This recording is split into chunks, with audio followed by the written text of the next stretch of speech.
Lahore Pakistan Tehreek Insaf P T I کے chairman اور سابق وزیر اعظم عمران خان نے کہا ہے کہ زرداری اور نواز شریف مجھ سے خوفزدہ ہیں۔ حکومت الیکشن کو 2023 سے بھی آگے لے جانے کی خواہش مند ہے۔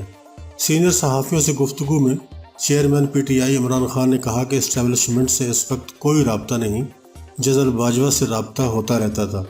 انہوں نے سب کو ٹرک کی بتی کے پیچھے لگا کر رکھا۔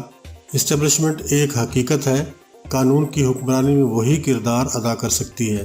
اسٹیبلشمنٹ میں اوپر بیٹھا شخص سب کچھ ہوتا ہے۔ سابق وزیر اعظم عمران خان نے کہا کہ اب بھی باجوہ ڈاکٹرائن چل رہی ہے۔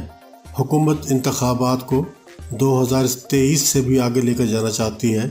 معاشی صورتحال میں انتخابات کو آگے لے کر جانا ممکن نہیں۔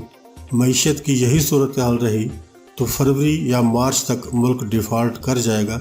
مجھے بند گلی میں دھکیلنے کا مطلب ملک کو بند گلی میں دھکیلنا ہے۔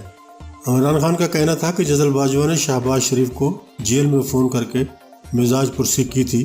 میں نے جزل باجوہ سے پوچھا تھا کہ آپ یہ کیا کر رہے ہیں؟ اگر شہباز شریف کی مزاج پرسی ہی کرنی ہے تو جیلوں میں باقی جو قیدی قید ہیں ان کا کیا قصور ہے؟ میرے خوف کے باعث نواز شریف اور زرداری انتخابات سے راہ فرار اختیار کر رہے ہیں۔